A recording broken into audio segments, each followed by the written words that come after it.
What's up, it's Cinema Shogun here, and not too long ago, the Hoover, Alabama Police Department released a statement about the Carlee Russell case.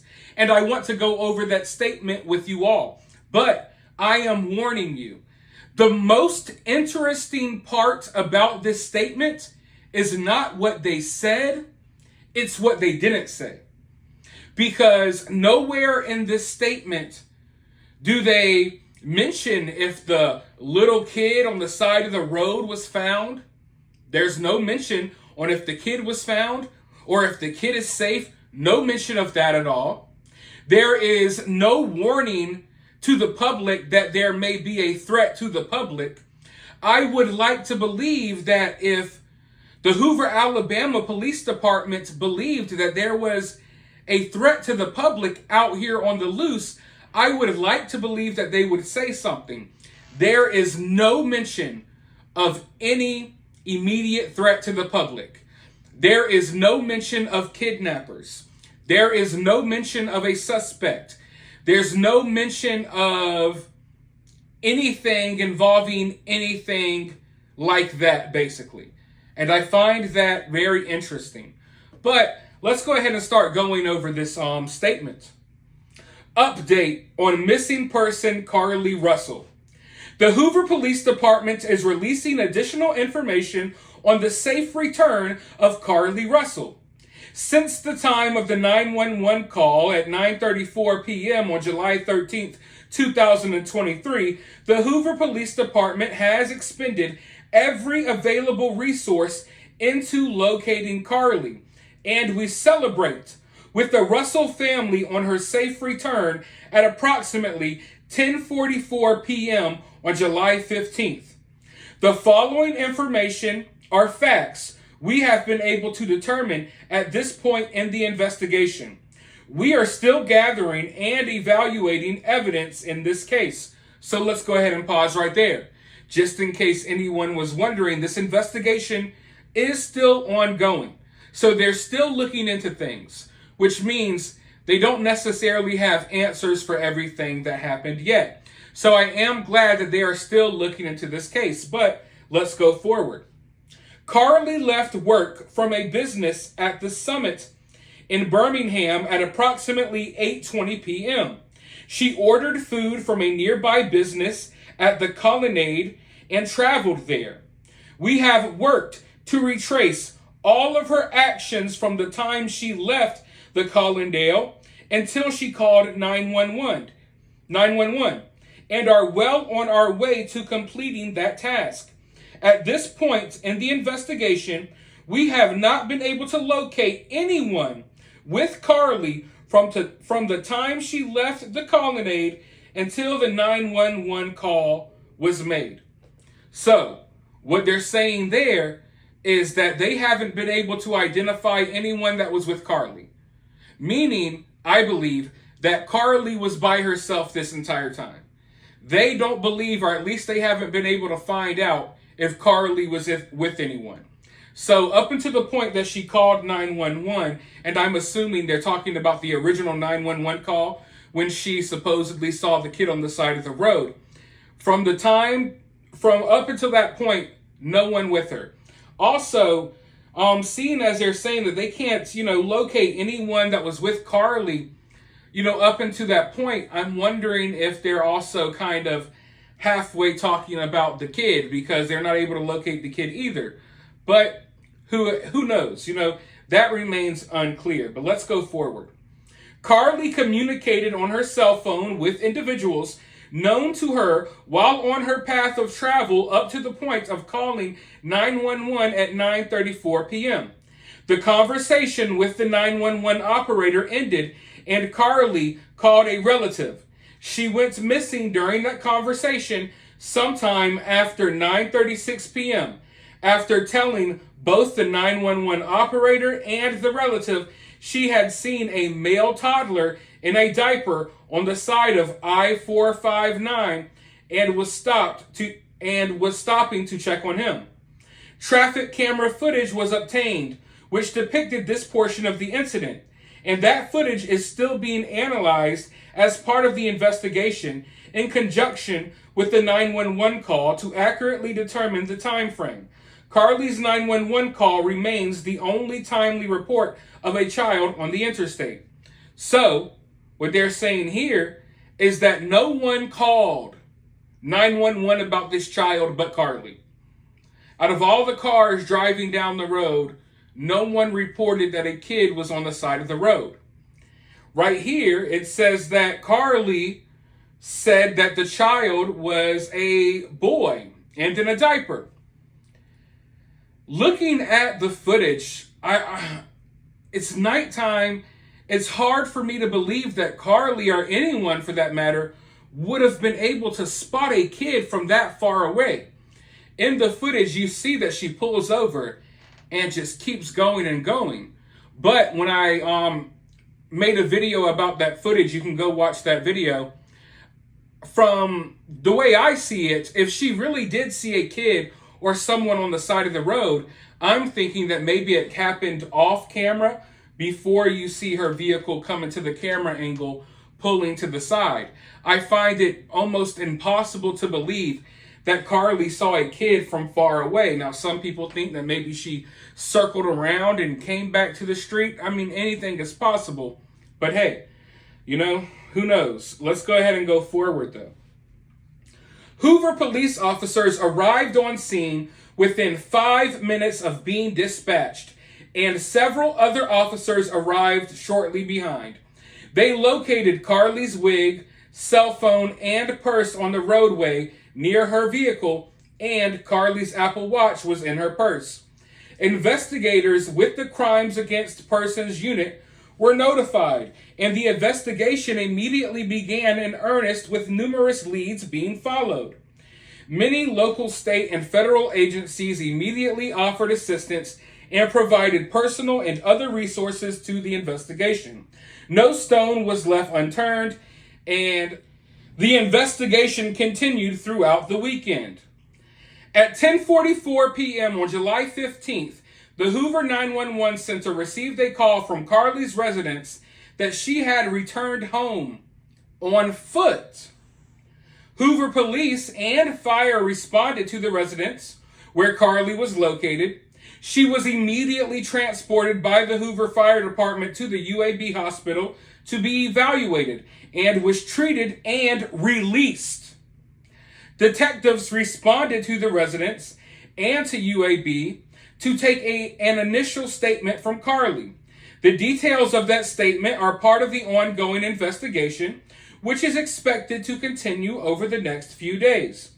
During the initial portion of the investigation, detectives were able to retrace nearly all of Carlee's steps until the point that she went missing, and are confident that will continue to be the case. So they confirmed that Carlee did arrive on foot. I don't know if she walked all the way home, someone dropped her off. The mainstream media has been reporting basically that she was dropped off at home. There was some confusion because there was something going on at the Red Roof Inn. Some people seemed to believe that the family picked up Carlee from the Red Roof Inn, or that someone called them telling them that Carlee was at the Red Roof Inn, and then when they leave, that's when Carlee starts heading home. There was a lot of, confusion out there about those details. But from what law enforcement says, she arrived on foot at home. Now, I know there are various reports out there. Some say that Carlee was in shock, that Carlee was in shock. She was pretty bad off. We're hearing 911 calls and dispatch audio that Carlee was unresponsive but breathing. But according to law enforcement's statement, Carlee went to the hospital, she was evaluated, she was treated, and then she was released. Now, from the beginning, right from the beginning when I started looking into this story, I felt like this may have been something to do with a mental health episode. But, it's how can I put this? A lot of people think it's insensitive to have those conversations. Personally, I understand where people are coming from when they say that, but at the same time, We can't keep shying away from having difficult conversations about mental health. Before we come out here and say that this was a hoax or Carlee lied or this, I think we should go over the fact that maybe this was a mental health episode. From the beginning, I was thinking that may be a possibility. You don't ever want to say it because some people will get mad, but that's how, covering these stories are. You got to be careful with how you cover them, but it's something that I've been thinking about. But right here, it says that she was evaluated, treated, and released, which had to have happened pretty quickly. So I believe, and maybe I'm wrong, I'm no expert here, but in most of the cases that I've seen where someone's dealing from, some type of mental health issues, if someone had a mental breakdown or an episode, usually they're not released, so quickly. So the fact that she was released, it makes me wonder, maybe this isn't some type of mental health episode. Law enforcement does say that they got a statement from Carlee. They went and got a initial statement from Carlee, okay? But they say the details of that statement are part of their ongoing investigation. Now, if they got a statement from Carlee, and Carlee says that, I was kidnapped by these group of bad men, or something along those lines, I understand that law enforcement isn't going to come out and give us all of these details, but you would think they would let the general public know, like, hey, we can't give you all of the details. This is an ongoing investigation, but we are looking for someone. There is a suspect.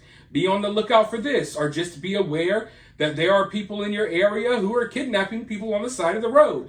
You would think they would say something about that. So the fact that they did get a statement from Carlee, but there's no acknowledgement of anything, like any type of foul play here, it really makes me question things. It really makes me wonder. In my opinion, which I could be wrong, you want to believe that the Hoover Police Department would let you know if there's a threat. You know what I mean? Maybe they wouldn't. I've seen crazier things, but usually in cases like this, once again, I could be wrong. I'm no expert, but I've looked into a lot of cases. Usually they would let the public know, thank God Carlee's home safe, ongoing investigation. We can't answer a lot of questions, but yes, there's someone out there who did something, yada, yada. They may look like this. They may be driving this car. Nothing. No talk of that at all. But let's go ahead and go forward. The Hoover Police Department continues to be extremely grateful for the outpouring of support from the Hoover community and beyond, and all of the assistance provided by our law enforcement partners, which are too numerous to name. We rejoice with the Russell family as they continue to rest and recover from this situation, and ask for their wishes to be respected regarding their privacy. This release contains, follow this right here. This release contains all the information the Hoover Police Department is able to release at this time. As we continue to investigate, we will release information that is determined to be factual and pertinent to the public. When a press conference is scheduled, we will provide advanced notice of the date, time, and location. So, basically what they're saying here is that if there's any information that we need to let the public know, we're going to let you know. If there's any information that we already have that we think the public needs to know, we would have let y'all know in this statement. So the fact that there's no mention of any suspects, there's no mention of, hey, there's a kid out here wandering around on the side of the road, we don't know where the kid is. There's no mention of human traffickers, kidnappers, none of that. It makes me feel as if law enforcement does not think that any of that stuff is involved in this case. Now, that's just my observations. These are just my opinions. I could be wrong. Who knows? But the way I see it, if there was how can I put this? If there was, you got to be careful on YouTube. I can't say certain words here and stuff. It's really weird.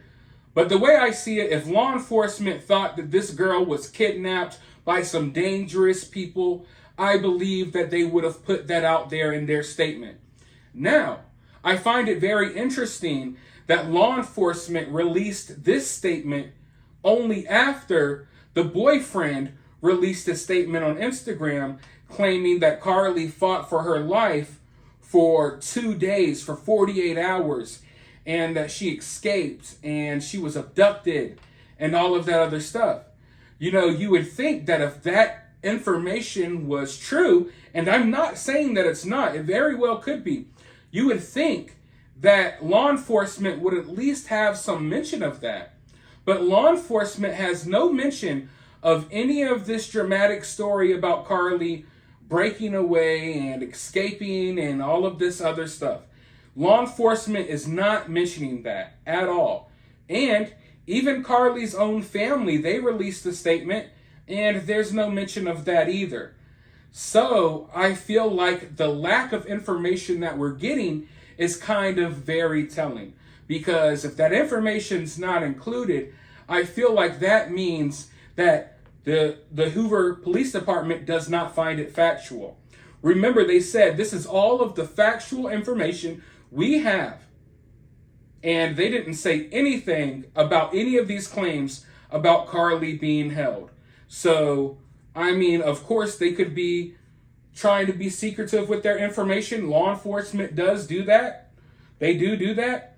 But at the very least, I really do believe that there would at least be some type of mention about there being someone out here on the loose who just kidnapped a woman from the side of the road. I could be totally wrong here.